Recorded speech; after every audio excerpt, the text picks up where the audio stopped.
welcome back to my YouTube channel, guys. I'm in here. I wanna explain about explanation text. What is explanation text? Explanation text is a text that contains the process of why and how natural, social, scientific, cultural, and others event can occur. And even whether it is a natural event or social event that occurs around us, ours has a causal relationship and a process. Next, what is characteristic of explanatory text? Characteristic: the information content is based on facts or factual. The thing discussed is a phenomenon that is scientific or related to science, focused on general or generic, not human participants. Example: tsunami, flood, riot, rain, and any others. And then explanatory text structure. The first phenomenon in the section in this section. An explanatory text describes the general description of the natural phenomenon or event that will be discussed. The point can be raised about the process of how this natural phenomenon can occur. And the second, sequence of events. After knowing in general the phenomena to be discussed, the set of explain the cause and consequence of this phenomena. You can do a description in a few paragraphs regarding the cause and events. This section is also known as a series of explanation. And the third, interpretation. Interpretation in the explanatory text can be cited as a review or conclusion. You can provide feedback or statement regarding the phenomena result in the text. And then this is for example explanation text. There is respiratory system. Do you know how your body gets oxygen from the air and remove carbon dioxide from your body, guys? Right. It is because of the respiratory system.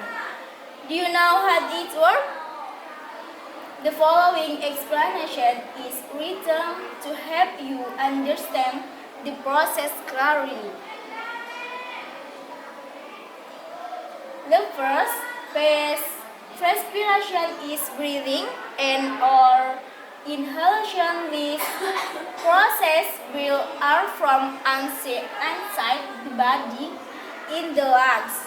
For the lungs, the oxygen moves through both valves to the heart, which then pump the oxygen rich blood to all parts of the body.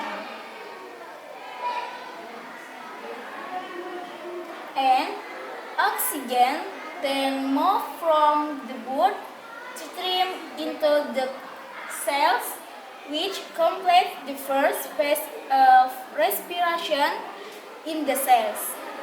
Oxygen is used in a spread energy producing process which produces carbon dioxide as a byproduct.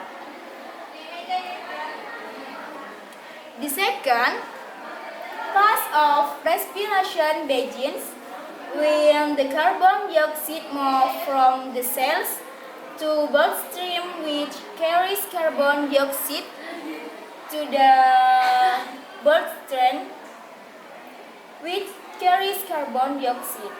Then it's pumped the carbon dioxide laden blood the dead lungs in the lungs. Breathing out or exhalation removes carbon dioxide from the body, thus completing the respiratory cycle.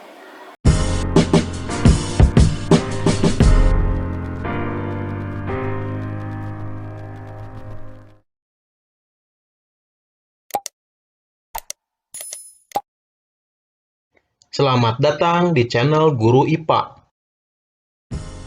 Pada kesempatan kali ini, kita akan membahas mengenai mekanisme pernapasan manusia, frekuensi pernapasan, dan volume pernapasan. Mekanisme pernapasan manusia.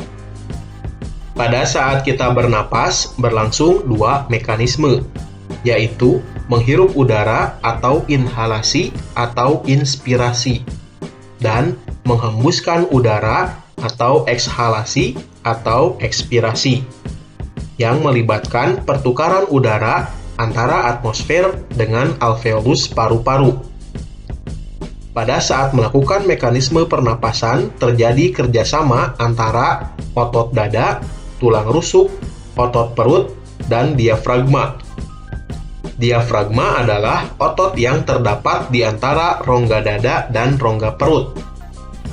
Pada saat inspirasi, diafragma dan otot dada berkontraksi. Volume rongga dada membesar, paru-paru mengembang, dan udara masuk ke paru-paru.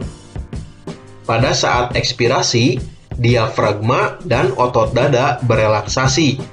Volume rongga dada kembali normal, paru-paru kembali normal, dan udara keluar dari paru-paru. Satu kali pernapasan terdiri atas satu kali inspirasi dan satu kali ekspirasi. Berdasarkan aktivitas otot-otot pernapasan, bernapas dengan membesarkan dan mengecilkan volume rongga dada disebut pernapasan dada. Begitu juga jika kita membesarkan dan mengecilkan volume rongga perut, disebut pernapasan perut. Frekuensi pernapasan. Pada umumnya, manusia dapat bernapas sekitar 17.000 kali dalam sehari. Faktor yang mempengaruhi frekuensi pernapasan antara lain, yang pertama, umur. Pada umumnya, semakin bertambah umur seseorang, maka semakin rendah frekuensi pernapasannya. Hal ini berhubungan erat dengan makin berkurangnya proporsi kebutuhan energinya. Yang kedua, ada jenis kelamin. Pada umumnya, laki-laki lebih banyak bergerak, sehingga lebih banyak memerlukan energi. Kebutuhan oksigen dan produksi karbon dioksida pada laki-laki juga lebih tinggi. Hal ini menunjukkan bahwa proses metabolisme pada laki-laki jauh lebih tinggi daripada perempuan. Yang ketiga, ada suhu tubuh. Semakin tinggi suhu tubuh, maka semakin cepat frekuensi pernapasannya. Hal ini terjadi karena adanya peningkatan proses metabolisme di dalam tubuh, sehingga diperlukan peningkatan pemasokan oksigen dan pengeluaran karbon dioksida. Yang keempat, ada posisi tubuh. Posisi tubuh sangat berpengaruh terhadap frekuensi pernapasan. Hal ini berkaitan dengan beban yang harus ditanggung oleh organ tubuh. Pada saat posisi tubuh berdiri, otot-otot kaki akan berkontraksi untuk menghasilkan tenaga yang dibutuhkan tubuh untuk tetap tegak berdiri. Sedangkan pada saat posisi tubuh duduk atau berbaring, beban berat tubuh disangga oleh sebagian besar tubuh, sehingga tubuh tidak membutuhkan banyak energi. Dengan demikian, frekuensi pernapasannya rendah. Dan yang kelima adalah kegiatan atau aktivitas tubuh. Orang yang melakukan aktivitas memerlukan lebih banyak energi dibandingkan dengan orang yang tidak melakukan aktivitas seperti duduk santai atau tiduran. Ketika tubuh memerlukan banyak energi, maka tubuh perlu lebih banyak oksigen sehingga frekuensi pernapasan meningkat. Volume pernapasan. Volume udara yang digunakan dalam proses pernapasan ada beberapa macam. Di antaranya, yang pertama ada volume tidal, yaitu volume udara yang keluar masuk paru-paru saat tubuh melakukan inspirasi atau ekspirasi biasa. Volumenya sekitar 500 ml.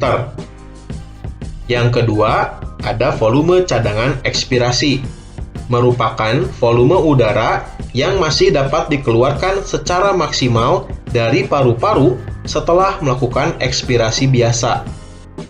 Volume cadangan ekspirasi sekitar 1.500 ml. Yang ketiga ada volume cadangan inspirasi, yaitu volume udara yang masih dapat dimasukkan ke dalam paru-paru setelah melakukan inspirasi seperti biasa. Volume cadangan inspirasi sekitar 1.500 ml. Yang keempat ada volume residu, yaitu volume udara yang masih tersisa di dalam paru-paru meskipun telah melakukan ekspirasi secara maksimal. Volumenya sekitar 1.000 ml. Yang kelima ada istilah yang disebut sebagai kapasitas vital paru-paru, yaitu total dari volume tidal ditambah volume cadangan ekspirasi ditambah volume cadangan inspirasi. Kapasitas vital paru-paru sekitar 3.500 ml. Yang keenam ada istilah kapasitas total paru-paru, yaitu volume udara yang dapat ditampung secara maksimal dalam paru-paru. Volume kapasitas total paru-paru yaitu volume kapasitas vital paru-paru ditambah volume residu. Volumenya sekitar 4.500 ml.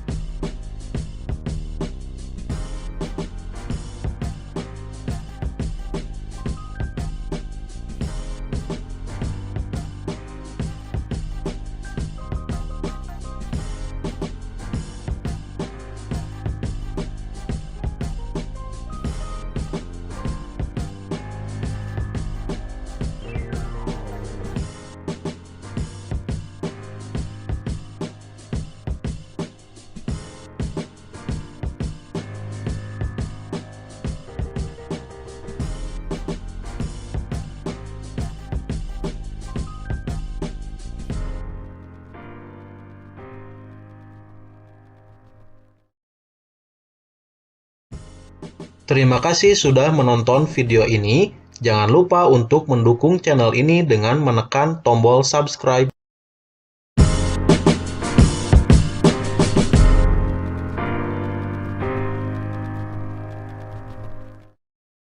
Then, thanks for watching. Thanks for your attention. Assalamualaikum warahmatullahi wabarakatuh.